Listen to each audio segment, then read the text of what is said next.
예, 오늘 시장에서 뭐 여러 항목에서 탑 10을 달리고 있는 종목들 보면서 종목 아이디어 찾아보겠습니다. 오늘은 위즈웨이브 이권희 대표님 함께합니다. 어서 오십시오. 예, 안녕하세요. 네. 자, 오늘은 종목 얘기하기 전에 우리가 이제 쉬는 동안에 미국에 이제 FOMC가 열리잖아요. 그래서 그다음에 어제 ECB가 금리 내렸지 않습니까? 네. 통화 정책에 관한 걸 우리 좀 미리 보고 종목 얘기하게 되면요. 예, 이거는 이제 패드워치에서의 확률인데 25bp 내릴 확률이 훨씬 더 높아졌고 50bp 확률은 조금씩 늘었다 줄었다 이런 거죠. 그러니까 지금은 25bp 인하할 가능성이 높다 이렇게 보는 게 맞죠? 뭐 지금 50bp를 인하하면 또 오히려 시장에 충격을 줄 수 있다라는 또 얘기도 있기 때문에 아마 이번에는 25bp 인하가 좀 거의 확정적이라고 저는 개인적으로 생각하고 있고요. 네. 그리고 이제 끝나고 나서 이제 우리 19일 아침일 텐데 파월 의장이 어떻게 얘기를 해주느냐가 더 중요하다고 보고 있습니다. 그래서 이게 선제적인 대응이다. 뭐 그다음에 연착륙을 가기 위한 과정이다라고 지금 얘기를 해주는 멘트가 나와야 된다고 보고 있고 여기서 만약에 뭐 실업률에 대해 너무 우려하고 있다 뭐 이렇게 돼버리면 사실은 또 이게 문제가 될 수 있거든요. 그러니까 어제도 이제 오히려 그 지표들도 뭐 고용 관련된 지표들도 조금 더 안 좋게 나오면서 지금 어제 또 50bp 인하 확률이 갑자기 또 튀었거든요. 튀었는데 시장은 항상 바라는 게 있고 연준은 또 그 바라는 거대로 하지는 않습니다. 그러니까 지금 현재는 내리는 기조는 맞지만 올해 안에 이제 뭐 100bp를 내리느냐 아니면 75bp를 내리느냐 정도인 것 같고요. 네. 그리고 이제 이게 뭐 제로 포인트까지 내리느냐 뭐 이렇게 보시는 분들도 있는데 추세적인 금리 하락은 안 나올 것 같습니다. 제가 볼 때는 지금 약간 오버슈팅 되어 있는 한 2% 정도는 내려와야 되는 상황이기 때문에 지금. 그러니까요. 예. 전처럼 제로 금리로 가기는 어려울 거고 이제 내려도 예. 3%한 중반 그죠? 네, 정도까지. 초중반 네, 정도에까지 이제 그 금리를 좀 네. 꾸준히 상황을 봐가면서 속도 조절하면서 내릴 가능성이 높기 때문에 지금 인류가 겪어보지 못했던 뭐 팬데믹을 겪고 나서 네. 지금 회복되는 국면이니까 저는 지금 상태는 뭐 이렇게 보시면 될 것 같고요. 예상대로 흘러갈 텐데 그 안에서 이제 주가는 여러 가지 이제 다른 이유까지 붙으면서 경기 침체냐 둔화냐 뭐 애널리스트들끼리도 많이 싸우고 계시더라고요. 그러니까 금리 인하폭은 계속 설왕설래 할 거예요. 지금도 맞습니다. 이제 25bp 인하 가능성이 높았는데 어제 그 왜 공룡 이름 닮은 티머라우스 기자가 네. 또 25와 50 가운데 연준이 고민하고 있는 것 같아요. 뭐 이런 기사를 흘렸다는 거 아니에요? 그렇죠, 맞습니다. 그랬다 그런 건데 이 부분 어쨌든 BOJ만 얘기하고 좀 넘어갈게요. 그 다음에 또 엔화 향방이 중요하기 때문에 일본 통화정책회의도 중요해요. BOJ는 언제 열립니까? 네. 19일에서 20일에 열리는데 그 기간이군요. 네. 그 전에 이제 우리 이제 연휴 끝나고 바로 이제 네. 열리는데 그 전에 이제 자꾸 뭐 발언들이 좀 나오고 있는 것 같습니다. 그래서 그저께 같은 경우는 준코 이사가 뭐 발언을 좀 해가지고 좀 시장을 좀 흔들었고요. 네. 지금도 근데 엔화가 추세적으로 반등이 나오긴 하지만 이제 약세로 돌아서긴 하지만 계속 지속적으로 추세를 보면 내려가고 있는 추세입니다. 그러니까 엔화 강세를 계속 띄고 있는 추세고 네. 오늘도 지금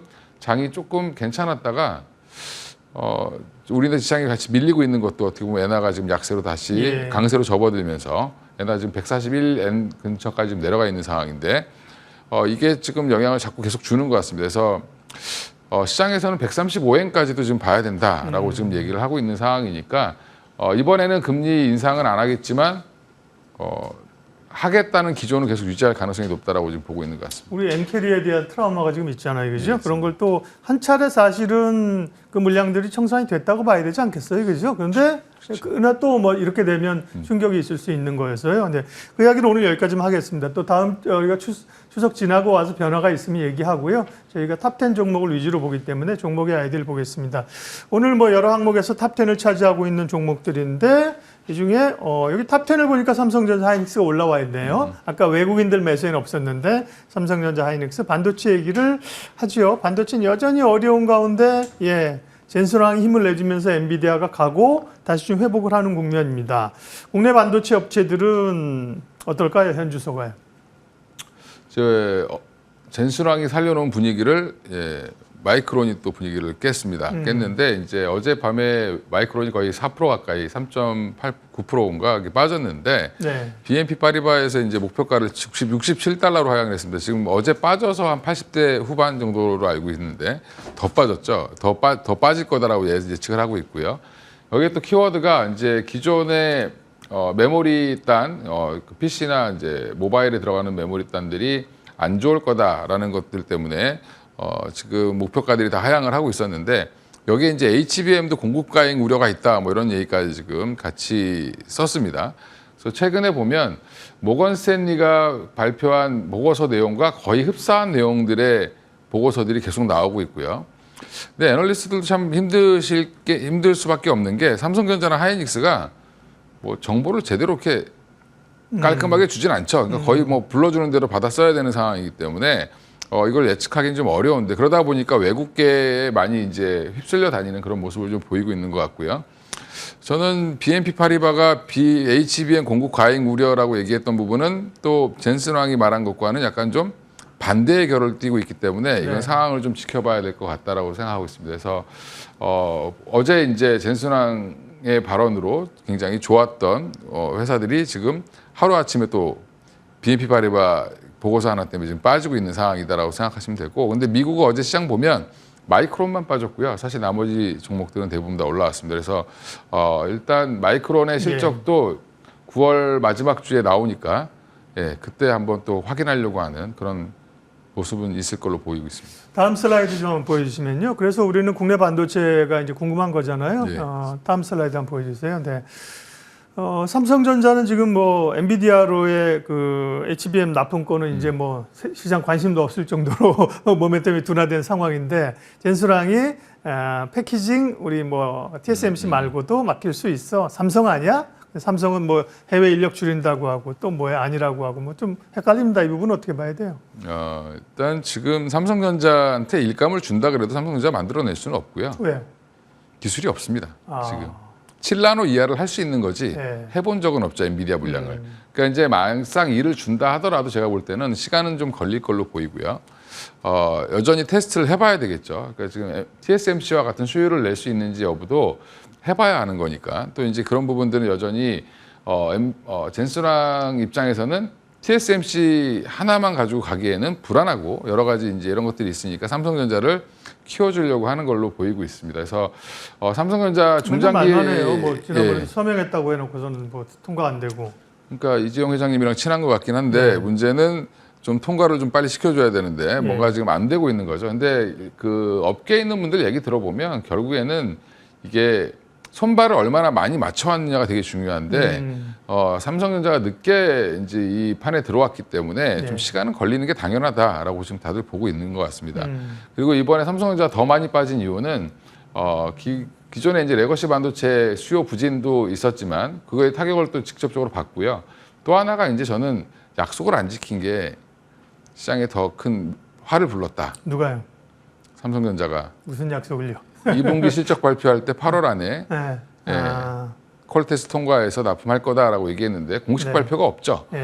그러니까 이미 8월 지난 지 한참 되니까 9월 달에 더 주가가 저점을 더 깨고 내려가는 현상이 나오는 게 외국인들 입장에서는 니네 8월 말까지 한다고 해놓고 왜 얘기가 없어? 이게 저는 더 많이 작용을 했다고 보고 있고, 반면에 하이닉스가 저점을 깨고 내려가지 않은 이유는 그래도 여전히 독점 체제를 유지하고 있는 공급을 계속 해주고 있는 견조함이 있기 때문에 지금 전 사업 분야에서 반도체 메모리 단에서는 하이닉스가 지금 삼성전자보다 우월하다는 얘기가 지금 다 나오고 있습니다. 그래서 오히려 지금 삼성전자가 발등에 좀 불이 많이 떨어진 상황이다 이렇게 생각하시면 될 것 같습니다. 그러면 이제 중요한 건 이제 so what? 그래서 이제 우리 어떻게 할 것인가인데, 그럼 빠질 만큼 사실 뭐 빠질 만큼이란 게 없지만 위에서 많이 빠졌습니다. 그다음에 그렇죠. 이제 올라오고 있는 상황인데, 그러면 반도체는 업황으로 보면 지금은 소위 이제 낙폭 과대에 따른 반등을 좀 노릴 수 있는, 들어갈 수 있는 구간입니까? 그렇다고 하면 삼성전자보다는 SK 하이닉스가 더 매력적인 겁니까?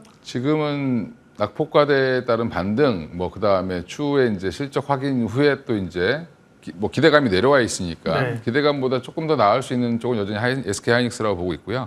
삼성전자는 생각보다 지금 60월 이평선까지 밀렸습니다. 밀렸는데 요 구간에서 한두 달 정도 더 고생할 가능성이 있다. 그러니까 올해는 재미없을 것 같습니다. 삼성전자. 네. 그다음에 이제 이건희 부장님 또 오실 때마다 늘 뭐 반도체 업황 좋을 때도 여쭤보면 이제 유망 종목으로 했던 뭐 3종 세트 이런 거 있잖아요. 예, 그죠? 맞습니다. 예. 네, 그쪽은 어때요? 3종 그러니까 세트. 오늘도 보면 이스페타시스는 플러스를 내고 있는데 한미반도체는 빠지죠. 그러니까 한미반도체 같은 경우는 이 SK 하이닉스와 연동되는 연동되는 게 훨씬 더 크고요. 근데 지금 한미반도체 고점 대비 거의 이제 50% 반납을 했다가 지금 이제 반등을 노릴 거라고 보고 있는데 10만 원 밑으로 내려갔네요. 예, 한미반도체. 10만 원 밑으로 한번 빠졌죠. 지금 그래서 10만 원대에서 왔다 갔다 하고 있는데 저는 이 자리는 거의 바닥까지 다 내려왔다고 보고 있습니다. 그래서 하이닉스가 만약에 한 18만 원 선까지 회복을 한다라고 하면 한미반도체도 한 12만 원까지 반등은 충분히 나올 수 있다라고 보고 있고요. 이스페타시스는 오히려 이제 마이크론의 어제 그 보고서 때문에 빠졌던 메모리 관련된 종목들보다는 좀 자유롭죠. 그러니까 이게 메모리가 아니라 기판을 만드는 회사고 결국 엔비디아라든지 미국의 빅테크 구글 같은 회사들과 직거래를 하고 있는 게 이스페타시스니까 사실은 오늘은 또 그래서 이스페타시스가 생각보다 다른 종목보다 강한 이유도 거기에 있다고 보시면 될 것 같습니다. 네. SK 하이닉스, 한미반도체, 이스페타시스 이런 종목들을 좋게 보셔서 제가 이제 3종 세트라고 표현을 한 거고요. 반도체 얘기였습니다. 다음 탑10 종목 볼게요. 다음에 우리가 주목해 볼 이슈 기업들은요. 네, 우리가 반도체 봤었고요. 네, 원전이군요, 원전. 네, 제가 헤매니까 말씀해 주시네. 원전. 그러게요. 아니, 뭐 어제 보니까 원전 관련주들이 막 급등을 했던데요. 뭐 대통령 체코 간다고 그것 때문에 오른 거예요? 체코 간다고 그런 게 아니라 신한울 3, 4억이 이제 이게 요거. 확정이 돼서 공사를 하겠다라고 이제 계획을 세운 거죠. 그래서 2033년까지 한다고 하는데 한 10년에 걸쳐서 이제 두 길을 더 짓는 건데 지금 10월 내 착공 계획이다라고 지금 얘기하는데 이거는 이제 터 닦는 정도라고 생각하시면 되는데 이게 지금 3, 4억이 지금 삽뜬다라고 하니까 사실은 이제 기대감이 다시 붙은 거죠.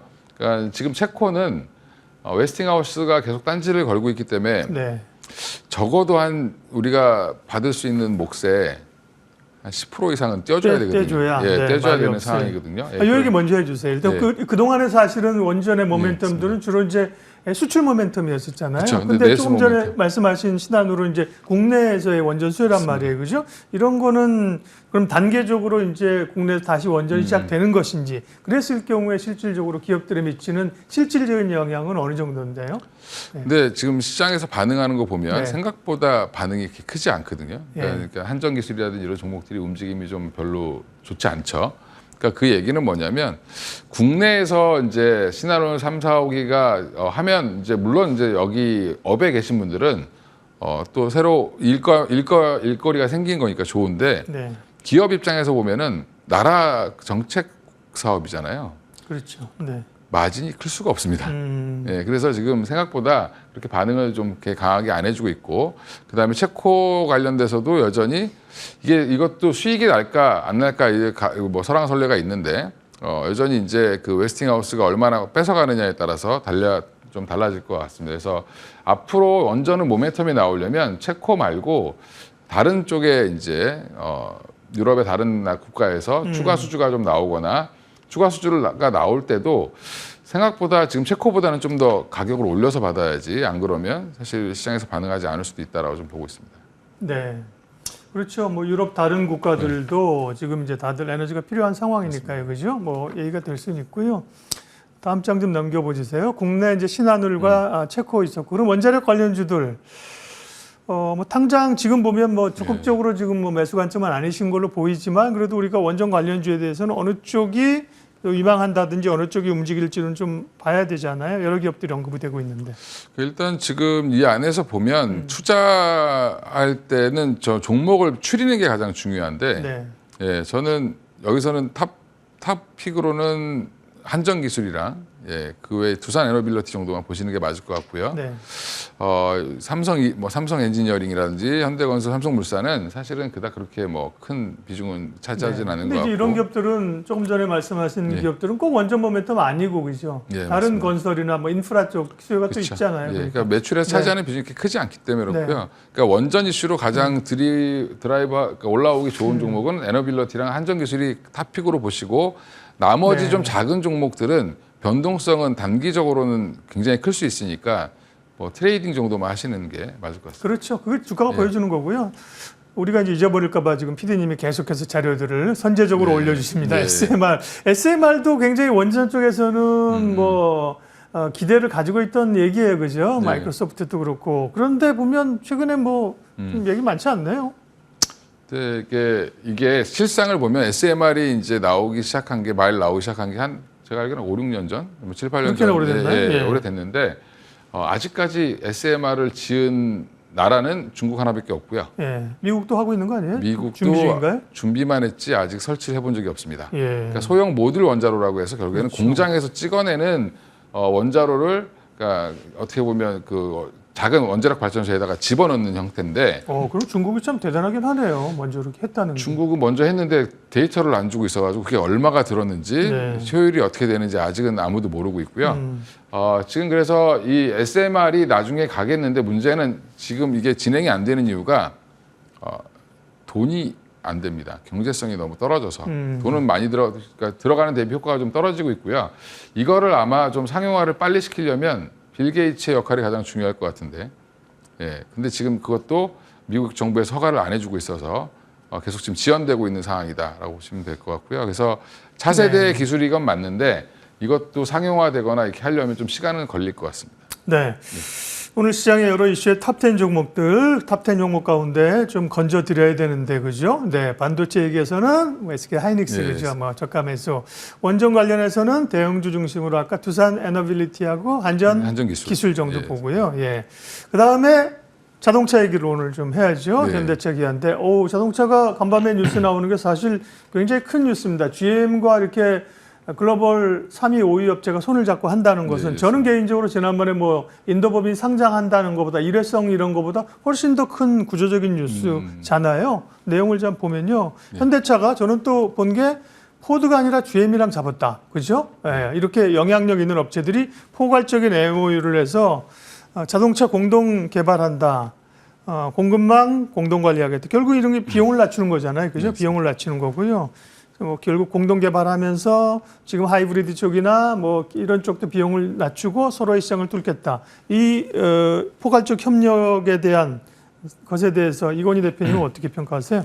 지금 생산 대수 기준으로 1위가 도요다고 그다음에 1위가 도요다고 2위가 폭스바겐이고 지금 3위가 현대차인데 폭스바겐이 지금 최근에 공장을 하나 또 한두 개 폐쇄한다는 얘기도 있고 구조조정한다는 얘기가 나오고요.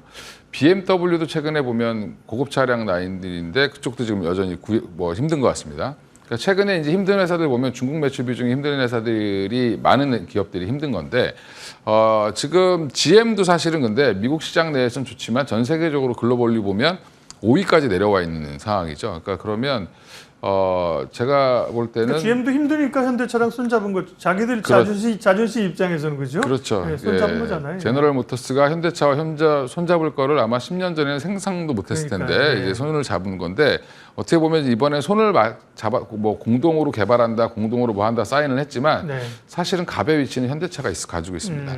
그러니까 일단 하이브리드 라인에 대해서 협업을 하는 게 가장 클 것 같고요. 그래서 GM은 하이브리드 엔진을 갖고 있지 않습니다. 그 라인을. 그래서 이번에 그 부분을 조금 포트폴리오 다양화하기 위해서 GM에서 먼저 좀 제안을 한 걸로 보이고요. 그래서 지금 이거에 따라서 지금 올라가는 건 현대기아도 물론 주가가 좋아지겠지만 사실은 지금 자동차주들이 최근에 못 올라온 이유가 현대기아를 빼고는 이제 현대차 그룹이라든지 도요타를 빼고는 지금 다 안 좋습니다. 자동차 회사들이. 그래서 이제 전반적으로 투심이 안 좋았던 건데 오히려 이번 계기로 현대기아도 좀 다시 올라오고 그 외에 이제 부품주들이 조금 너무 저평가되어 있었는데 죄송해요. 우리가 갈 거를 대해서 두 개 좀 나누려고. 사실 현대차는 사실 실적 좋잖아요. 배당도 많이 하고 어쨌든 그런데도 불구하고 늘 보면 피카운 얘기가 나와서 그렇죠. 현대차 현대기아에 대한 시각 먼저 보고 부품주에 대한 시각 이렇게 좀 나눠서 볼게요. 그렇죠. 현대기아는 지금 너무 저평가되어 있는데 저평가되어 있다고 생각을 하고 있고요. 저는 현대차가 여기서 30만 원을 가도 전혀 이상할 게 없다라고 보고 있는데 문제는 전반적으로 자동차 업종이 피크를 찍고 내려오는 그림입니다. 전 세계 글로벌로 보면 그러다 보니까 근데 그 안에서 잘 버티고 있고 그다음에 실적을 잘 내고 있는 현대기아도 같이 좀 동반해서 좀 자동차 업계에 글로벌리하게 외국인들이 적극적으로 안 사는 거죠. 네. 네, 이제 그런 것들이 이제 조금 해소되는 국면으로 들어갔다. 이제 치킨 게임이 어느 정도 끝나면서 떨어질 회사들은 떨어져 나가고 오히려 이제 현대기아가 글로벌 2위로 올라올 수 있다라는 부분에서는 저는 더 긍정적으로 보고 있고요. 그 외에 이제 기아도 마찬가지로 지금 최근에 기아가 왜 올라왔냐, 왜 이렇게 현대차보다 탄력이 좋냐, 기아 EV가 굉장히 잘 팔립니다. 기아 전기차 라인들도 굉장히 잘 팔리고 SUV 라인도 잘 팔리는데 지금 일부 국가에서는 기아의 EV 차량을 다 경찰차로 쓰고 있습니다. 경찰차? 예. 그래서 EV6 이런 것들 가지고 이제 네. 경찰차를 쓰고 있는데 그래서 EV 라인도 굉장히 좋고 잘 팔리고 있고 그다음에 SUV 라인도 좋아서 기아가 오히려 실적은 좀 더 탄력적으로 올라올 가능성이 높다라고 보고 있습니다. 예. 다음 부품주. 지난번에 인도법인 상장하고 이런다 그럴 때도 사실은 부품주가 더 일시적이긴 하지만 탄력적으로 가잖아요. 네, 지금도 매우 현대차에 좋은 얘기긴 하지만 연휴 끝나고부터 현대차가 바이오 반도체를 지치고 시장 주도주로 등극할 가능성은 사실은 높진 않잖아요. 네. 그러면 결국 부품주에 대한 모멘텀이 있을 텐데 여기에도 부품주가 몇 개 있습니다만 이건 뭐 이건희 대표님의 탑픽 종목은 아니고 네. 관련된 기업들을 저희 PD님이 올려주신 건데 부품주 투자 아이디어 또 좋게 보시는 기업 있어요? 일단 지금 GM과 동맹에서 가장 수혜를 보는 건 코리아 FT겠죠. 결국에 이제 하이브리드 라인을 강화하면 결국엔 현대차의 공급망을 그대로 쓸 테니까 네. 코리아 FT가 더 지금도 코리아 FT는 근데 GM에도 납품을 하고 있는 회사입니다. 그래서 거래를 하고 있는 회사이기 때문에 더 좋아질 걸로 좀 보고 있고 그에 이제 뭐 여기 지금 MV 코리아나 이쪽은 다 지금 여기 써놓으신 게 다 하이브리드 관련된 회사들인데 네. 저는 오히려 그거 말고도 화신이라든지 성우하이텍, 뭐 SL 기존의 이제 그 자동차 전통적인 부품주들도 여전히 좋아질 수 있다. 네. 그리고 지금 부품주들 중에 뭘 고르셔야 되냐면 영업이익률이 그래도 5% 이상 나오는 데를 보셔야 된다. 네. 그래서 영업이익률을 좀 보시면서 확인하시면서 종목 고르시면 대부분 다 저평가가 되어 있습니다. 알겠습니다. 예.